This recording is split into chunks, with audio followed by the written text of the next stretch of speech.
they give us package just to kill our own relative, our family people. They will tell you, say, I know your mind yet? Yeah.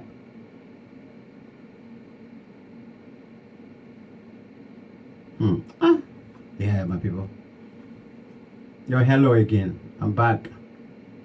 This time around now, we're not on the Forum-Liberia. We are here on the Justice Forum. And Justice Forum is in the quest of seeking justice for Mama Liberia. Let me welcome all of you and welcome to the platform.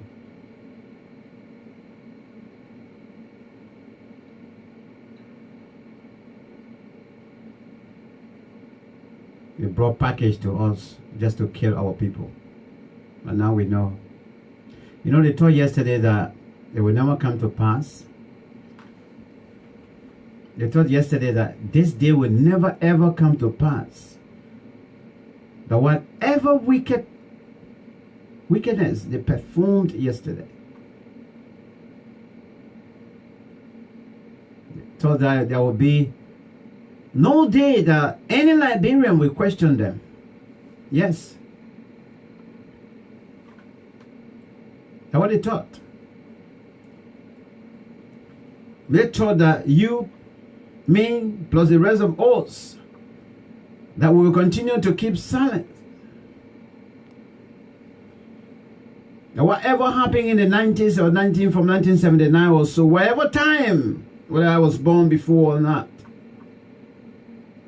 that everything will continue to be kept under the carpet. That is what they taught.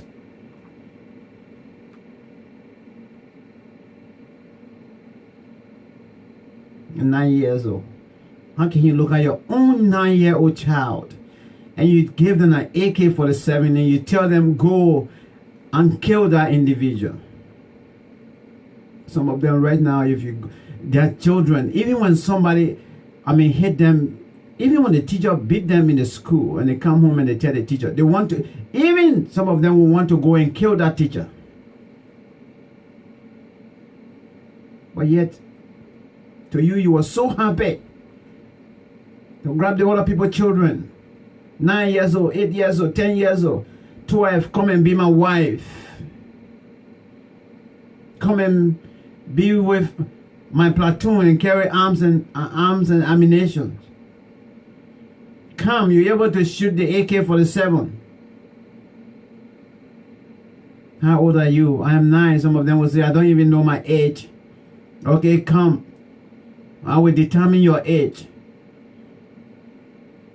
And as far as I can see you, you're able to carry an AK-47, loaded or unloaded. They took their children, they sent them abroad. Yes, that's what they did. They took their children, their immediate family members. They knew what was coming. They knew what they were bringing on to us. And they took their children, their whole family members, and they sent them abroad.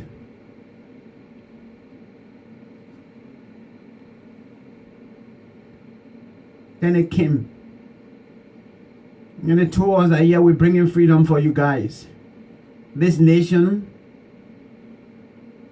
is going the wrong way.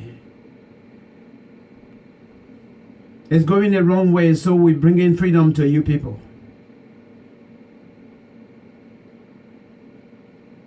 If you are bringing nice freedom, good freedom to us, why did you take your family people out?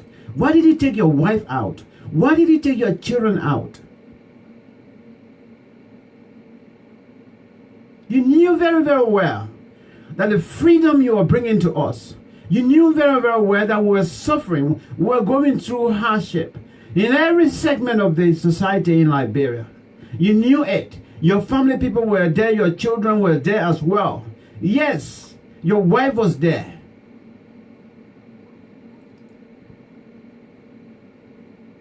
But by the time you decided to bring this freedom to us, the so-called freedom to us, you took your family people out. You send them to different parts of the world. And then you told us that you can stay here. It is you people freedom we are bringing. We're bringing freedom for you people. The John F. Kennedy Memorial Hospital, as we speak.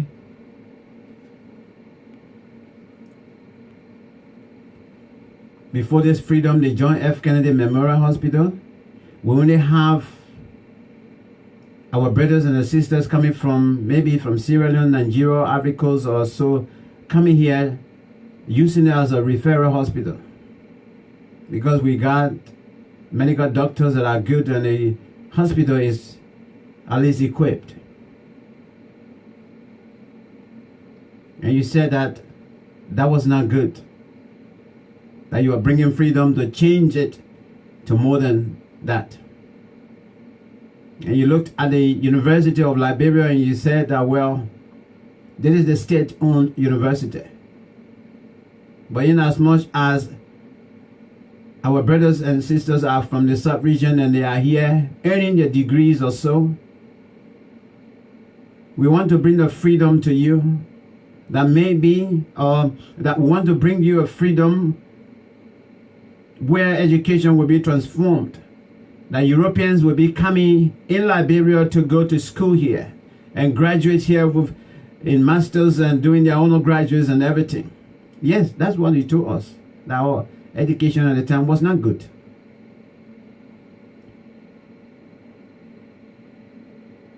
And you came in with the freedom. Where is JFK today? Why? Why must the people, Liberian people, refer to JFK as something else just for killing? It's only because of the freedom that you brought to us. Yes. That is the freedom you brought unto us.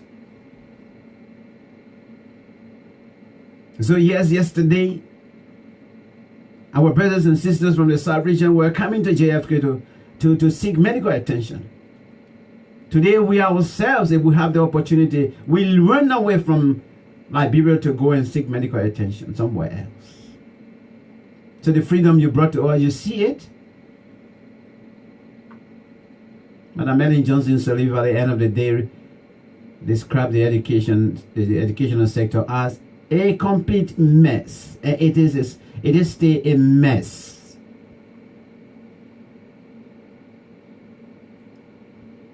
Now maybe one in every three Liberians you will come across right now, if they have the opportunity, they would rather want their children to go to school in Ghana, in Freetown, in Nigeria also. Because you brought that freedom to us. That's the freedom you brought to us. That despite the fact, all of these things were going on fine, we're enjoying life. We were seeing when some of us that came, we met our big brothers, our big sisters, they were there. We met them using the word, I born here, I stay here, I die here. Yes, some of our brothers from the South region, they can attest to that. That we never ever thought of traveling to even leave Liberia, Monrovia for a bit to go to other countries to live. And you say, yeah, that period was not a good period. You're bringing a period that will be picking money around the streets. Where are we today? You can just sit in your own closet and ask yourself, is this the freedom that I promised the people yesterday? Maybe some of them that are behind bars right now. Maybe Tom Oye is sitting there and asking himself,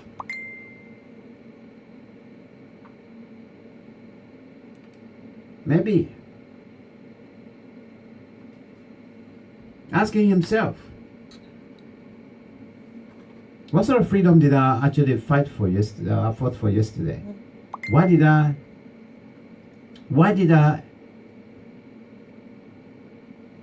actually form the NPFL? Maybe Chancellor too, right here in the UK. Maybe he also asking himself, did I actually give the people the freedom that we bought? National Patriotic Front. Patriotic. Ego. Patriotism, you know what I mean? You love your people. You love your country. You will not do any harm to them. That everything you will do, you will put the children first. Everything you will do, you will put the women first. Everything you will do, you will put the elderly first. Oh yes, patriotic. National Patriotic Front of Liberia. Patriotism, man. That's what it means. You set up a charity and you're running, you're helping people. People that are down there, you're reaching out to them every time and then. You bring such a freedom and you lift somebody out, oh yeah, from poverty to them being in the position that they can say, well, I thank God I can be able to sustain my entire family now. I know some of you consciously, the conscience is judging you right now.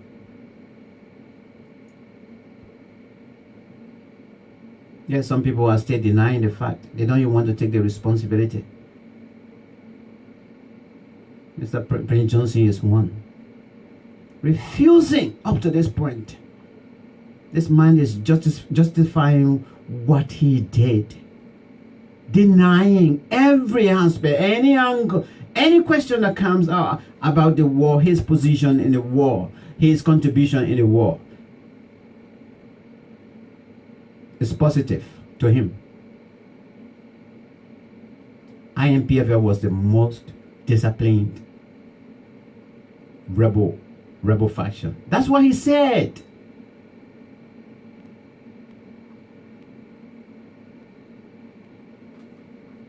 That's what he said. Is he on record? If he had a TRC that IMPFL under his command was the most disciplined rebel faction. Come on, man. Like, real? How can you be disciplined when you're killing people, when you're beheading people, when you're raping people? When you're opening, when your men are opening, pregnant women's stomach and thing. And you are here telling us that you were so disciplined, your force was so disciplined as compared to all the other warring factions in Liberia.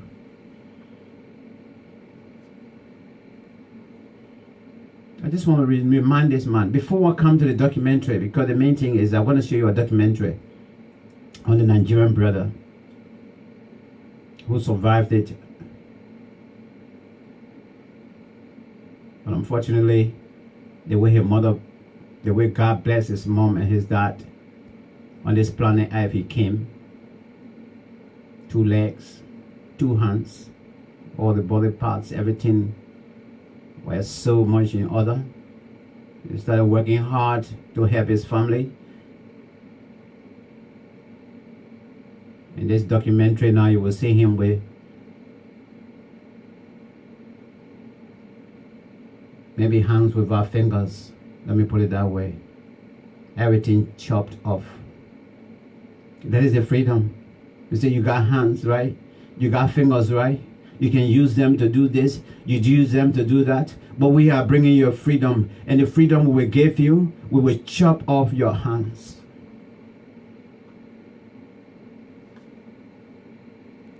We will ask you whether you want long or short sleeves. There you go. How can you, what kind of freedom is this? And they say national patriotic. That word, patriotic.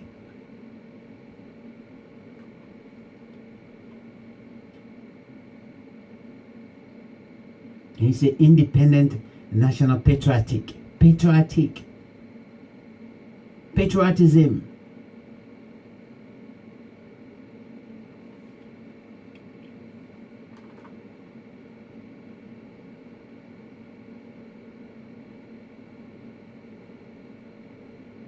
They destroy our country.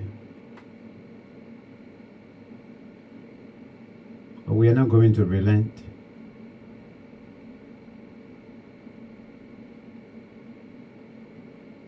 We continue to talk and advocate. At this time around, there's no turning back. We will continue to say it. There's nobody in power now that will sit on the TRC document. Oh yes, there's nobody in power now that will sit on our request for the establishment of War and Economic Crimes Code for Liberia. The president that is in power, all we know about him, all people are telling us about him, that he is so clean, that he never participated in the war. He never contributed in the war in Liberia. So we are so happy. Such a man is the best person now that will not sit on our TRC recommendations. Like how Madam Ellen Johnson said, we sat on it for years until she left. Oh yes, this is the time now. That this time is for us. Mr. George Weah, we're here, will listen to us. Mr. George Weah will listen to us.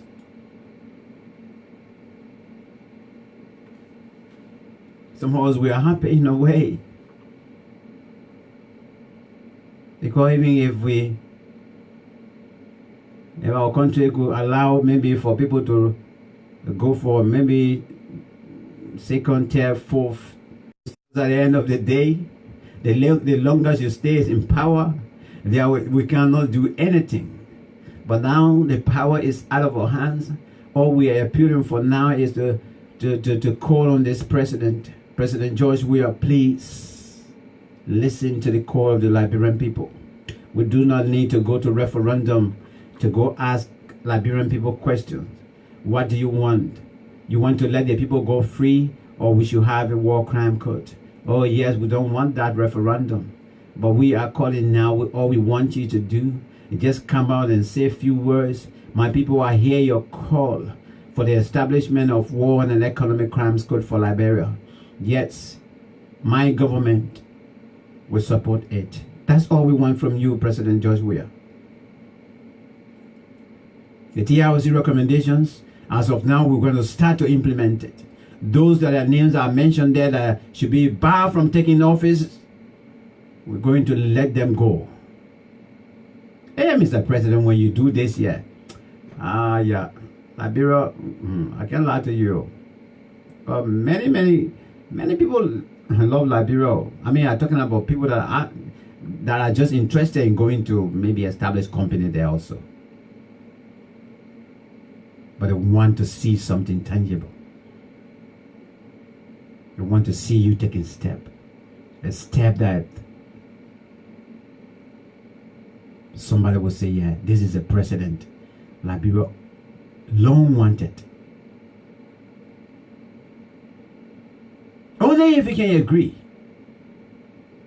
if you can come out to make a statement, speak directly on the issue, and just say between now and the next 6 months, we are going to go deep into the TRC recommendations, especially we are starting up with the one that say that those who participated directly somehow in the war or directed the war, they should be barred from office for 30 years. My government is going to institute that now. Oh, Mr. President, when you do that right now, and we start to see them going out, kicking them out, not asking whether we are related or not. You will see Liberian packing to go home, to go establish companies there, to go open business there. And you see Liberians encouraging other nationalities to go and engage into investments in Liberia. But impunity is destroying this land.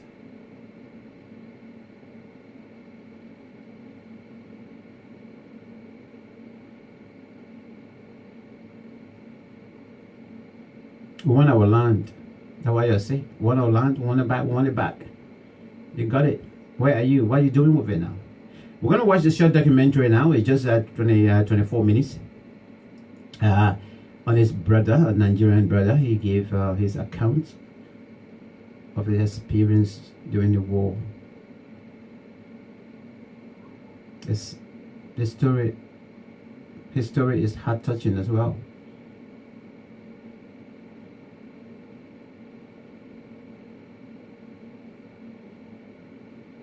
Thank you. Let's watch.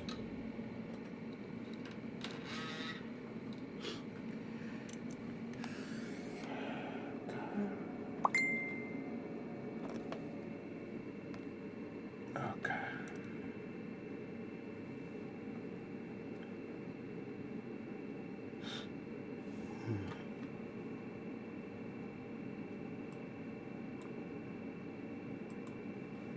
About how you came to live in Sierra Leone before the war. Okay, I was raised in Aba, Abia State. Abia State, if you know Abia State very well, Abia State is a commercial town. Abia State has the highest concentration of small-scale industry. The way I was raised, we have small-scale, in our street, we have more than 100 small-scale industries, manufacturing underwears, children, men, women. Buyers were coming from outside Nigeria to purchase from Aba. But during the military era, there were a lot of embargo against Nigeria. These customers were not coming. So on my own, I chose to go to export to export these goods back to them who were, used to come to us. We are having customers from Congo, DRC, Congo Brazzaville, even Angola, Sao Tome and Principe, as well as Liberia, Sierra Leone, on the west coast. But during this military junta period in Nigeria, access to these buyers were minimal.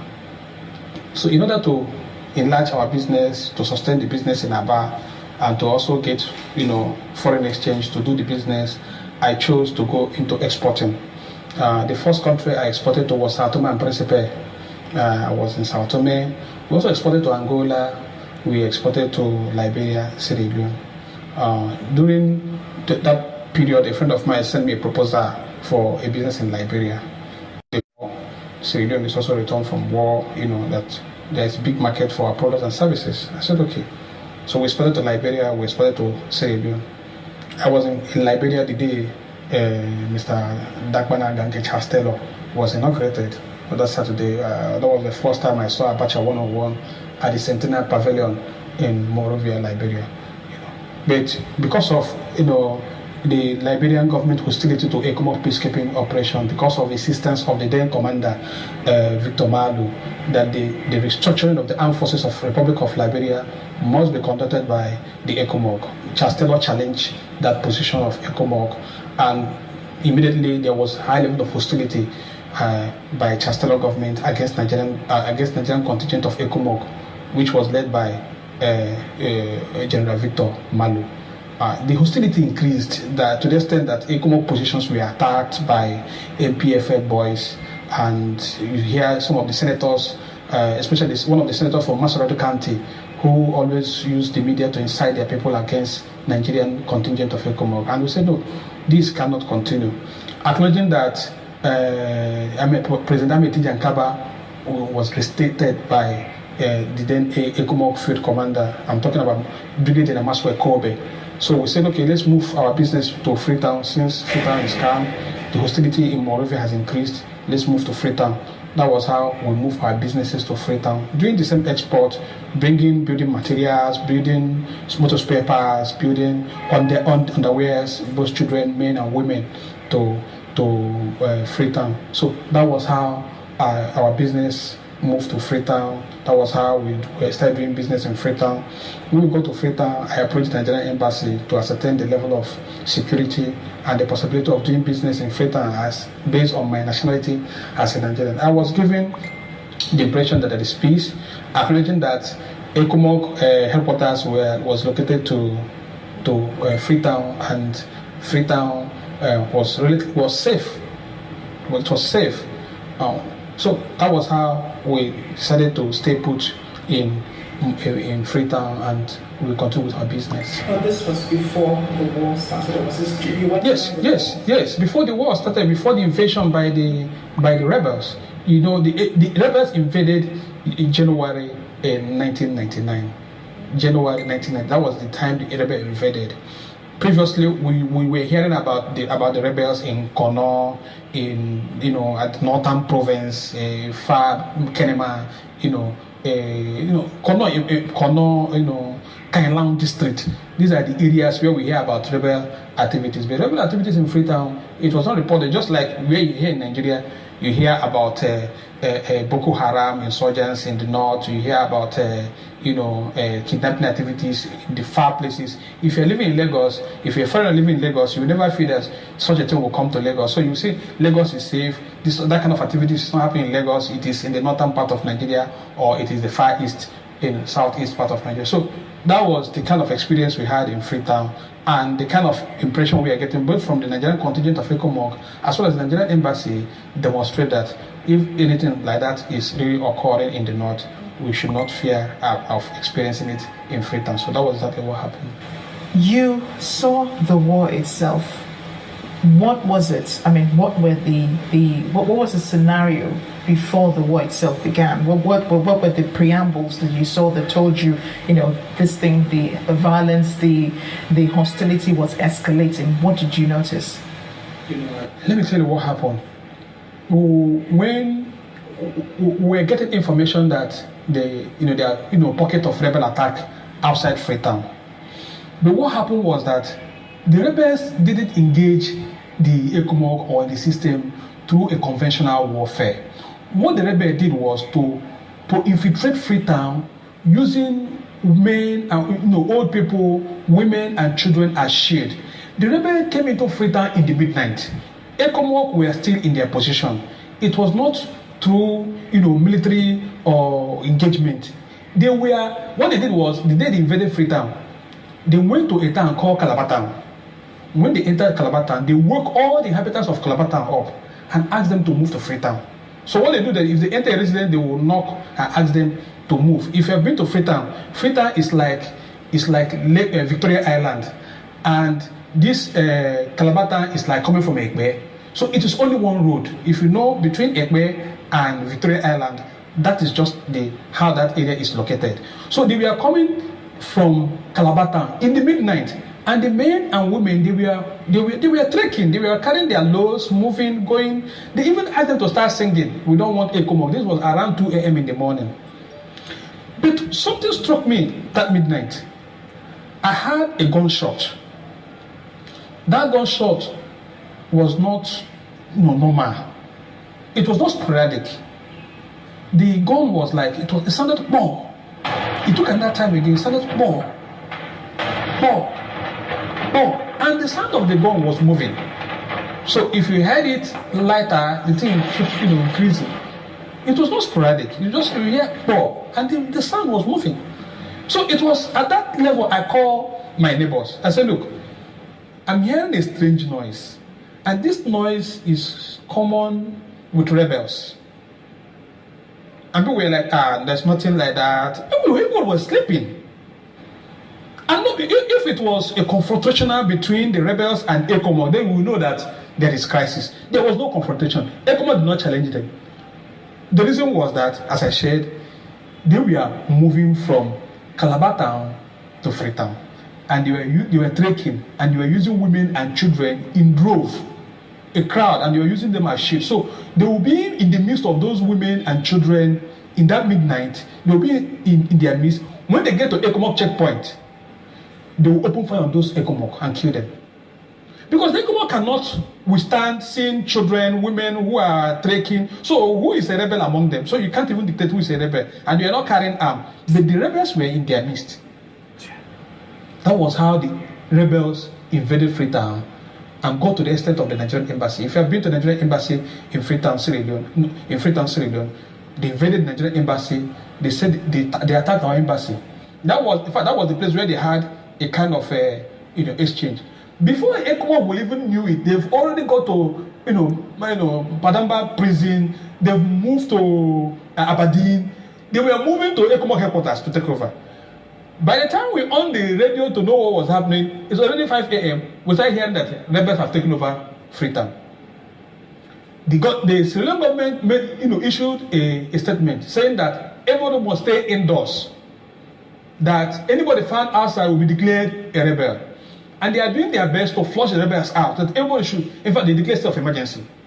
So there was no flight, there was no vehicle, there was no movement. Even the ferry that used to carry from Freetown to the airport, there was none. So the whole streets were deserted. So we are waiting to hear what really happened. I was staying at Kisi Bypass, Share Bus Stop area. That was where I was staying. And we are waiting to hear further announcement. So you have no place to go. If you know Freetown very well, it's only one way. By road, by sea, by air. It's only one road. So if you're going to go by air, you have to pass through Kisi Bypass Road.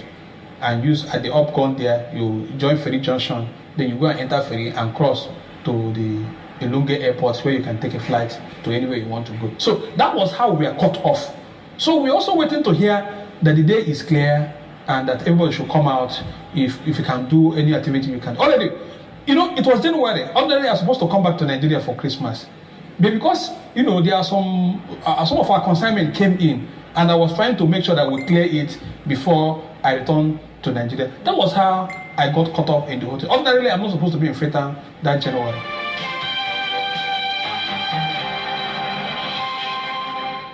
Mr. David Anyele continues his amazing story to rescue and why he's so pained still by the government's response.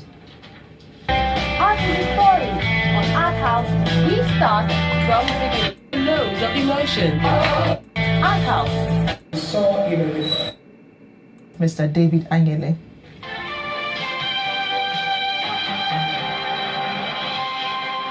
You saw the war itself, you saw, the preamble to the war, and then you also saw the war itself. Of course. How did you get caught up in the war? What happened was that as the ECOMOG was engaging them, ECOMOG told the residents of Freetown that everybody should stay indoors, that they are flushing the rebel out of Freetown. So as they were pushing the rebel out, the rebels were going house to house looking for Nigerians, killing and maiming them. So as they were doing that, so the ECOMOG were busy, liberating, different areas from the rebels. The rebels were also retreating back to where they came from. I told you they came by road, and they were moving back, carrying their luggages, their wives, their children, all the people they captured, the people that were busy maiming people. They were also retreating back. So they got to our residence. Our residence is one-story building. I relocated from upstairs to the BQ downstairs. Sorry, where were you living? My residence at Kisi Bypass. I relocated from upstairs and went to BQ. So they invaded when they came in that morning. That was 19th of January, 1999. They were shouting that where are this Ogaman? They call Nigerians Ogaman. They said, where are this Ogaman in this compound? Where are this Ogaman? They boo, boo, boo, boo, boo, boo, boo. So I told one of our boys that he should give them the key. They should open the place because they went upstairs to our apartment immediately. I said, allow them to take anything they want to take. They entered the place. They looted the place. They set the house on fire. In fact, our boys were inside the house when they set it on fire. Wow. They locked them inside that house. So, but one of them shouted, open the door for them, open the door, open the door, let them come out, let them come out, let them come out. The house is on fire, let them come out, let them come out. That was how they allowed the boys to come out and they ran away. So when these things were going on, we were still at the BQ, silent. They didn't know that we were there. So what happened was that when we thought that the situation has stabilized, I jumped through the fence. It was when I jumped through the fence, because the back of the fence is a cemetery. When I jumped through the fence, they saw me when I dropped inside the fence. So they rushed me at the cemetery and captured me. So when they captured me, they asked me, where am I going? I said, the house is already on fire, that I want to find another location. So it was then they had my accent. They said, oh, you're Oga man. Come. Let me show you where there are other Oga men. That was where they took me to where they captured Nigerians and others. On the main road. If you've been to Freetown, if you go to Kisi, if you go to Share bus stop, there is a cemetery close to that Share bus stop. There's a street beside it. And that street, beside the cemetery, that was where all of us were lying down. They start interrogating each person one after the other. Who are you? Where are you coming? They look at my leg. They say I'm a soldier. They look at my leg that time. I said, no, I wear shoe now. I wear shoe to go out. They said, look at my shoe, that I'm a soldier. I said, I'm not a soldier. That was where the argument started. I started negotiating with them not to kill Nigerians in that place. We're not part of it. In Abuja is the military. The military, we're not part of it. So they're democratically elected. So we can't take responsibility about the decision taken by the military. That we should allow us to go. That we're not part of the decision to send ECOMOG to Freetown. We are not part of the decision. It is the decision of the government. We are here for business. We are here. They said no, that we should wait. Before I know it, they entered. They started picking Nigerians one after the other. In my presence, they killed Benedict Ebuna. Benedict was killed in my presence. He died. He was the first person they picked. His wife was there. His mother-in-law was there. His grandmother-in-law was there. They mutilated his hand and killed him. His immediate elder brother, Ima Ebuna, was also picked up. Benedict Ebuna is a Nigerian. He's from Anambra State. He was my friend. In fact, we partner in business. Do you understand? And we're staying in the same area. You see, his elder brother, Ima Ebuna, was also there. They brought him out and they cut his two hands. The blood was gushing. I was begging them. I said, people should not stop killing. These guys we are killing had no hand in all this. They are not soldiers. They are not part of the system. We are all businessmen. If people want to take items, or you can go to the house where you have already set up. Anything you like, you can take. More, you can go to the warehouse. Go to the warehouse, open the warehouse, take as many as you want. No problem. Yeah. But don't kill anybody here. Because we're not part of the decision to send ECOMOG to Sierra Leone. While I was begging them, they asked me to wait. In the course of discussion, the guy who was leading the group, he's called Captain Goldteeth. He looked at my face and said, "It's like I know you." I said, "Where?" He said, "Have I been to Liberia before?" I said, "Yes." I said, "I do business in Liberia. I have business interest in Liberia. I always visit Liberia." He said, "Like he sees me in Princeville area." I said, "Yes, I visit Princeville regularly because I have customers who stays in Princeville, and I've also stayed around Princeville. I've lived in Princeville beside the police academy." So he said, "Okay." He said, "No wonder." I said, "Why are you doing this?" I said, "Come." I took him out. I said, "Let's talk. What is going on? What is going on? Just explain to me. You must not do this." He said, "Let me tell you that you must tell me the truth. That they are coming from Liberia. That in their midst, they have Burkina Faso boys. They have Liberians. They have some that came from Ivory Coast. Because I saw some people who were speaking French in their midst. Not soldiers, rebels, civilians. But this guy was speaking Liberian accent, that said he knew me somewhere, I said, "Where?" He said he took instruction from Pape. If you know Pape is the Warlords, Chancellor himself. That's his name, Pape. Said this operation, no living thing, that's what they are doing here. You understand? That the Nigerians must be wiped out. But I should wait. Let's see what he can do to see how to allow me to find my way. I said, "Okay, I'm waiting." Oh God. While we are sitting there, the other people were there. The young small rebels, they surrounded us, carrying AK-47. 12 years, 10 years, 14 years, they all litter around that place watching us. As I was waiting, thinking that the guy is going to, grant me access to leave the scene. It was there that I saw the guy running towards me. He came back before he said, "Come here, where the Ogama, come. Put your hand here. Cut his hand. I said, "What is the problem?" I said, "I've given you money, I've given you dollars, go and take whatever to why." He said, "No, that if he doesn't kill me, they will kill me. They don't like to die because of Nigerian man." That was how I said, "No, you can't do this." I said, "No, you can't do this." He said, "No." He asked the boy that if I resist, they should open fire on me.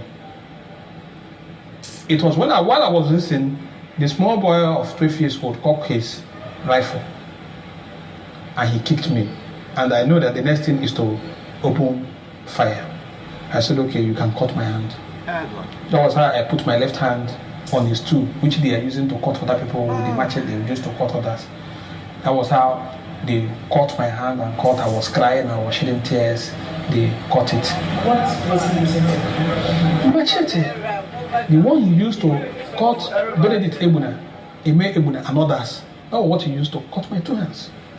So when he was cutting it, I was crying. I said, "Okay, it's okay now. It's okay, leave it." I was trying to beg them so that they can be in a condition where I can equally stitch it back or work on it. They said, "Okay, I should bring the other hand." I said, "No. How can you cut my two hands?" He said, "It is only when the Nigerian government see my two hands chopped off that they will know that they are serious. In fact, if you want to send me a message to the Nigerian government that I should go and tell the Nigerian government they should stop attacking them in the name of ECOMOG. That Freetown is not for Nigerians, it's for Sierra Leoneans. That they should leave Freetown alone." It was then that the guy wanted to shoot me again. I gave them my right hand. They mutilated. As I was crying and calling on God to help me, to save me, one of them said, "Why must I call God in this business?" He ordered for fuel, and they brought fuel, and they poured fuel on me and set me on fire.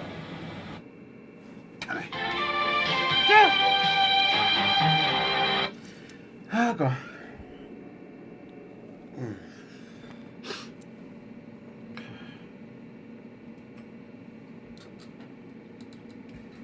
All right, guys.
Good morning, good afternoon, good evening once again.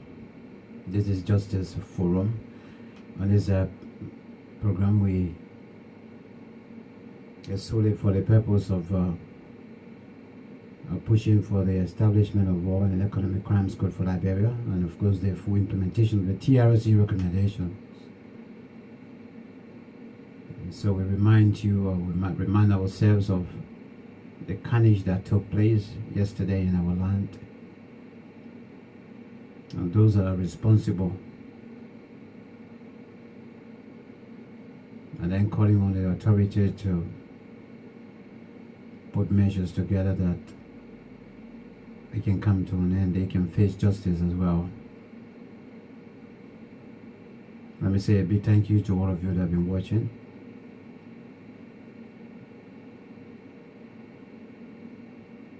We will not relent. We will continue to voice out until we can have a total justice for Liberia.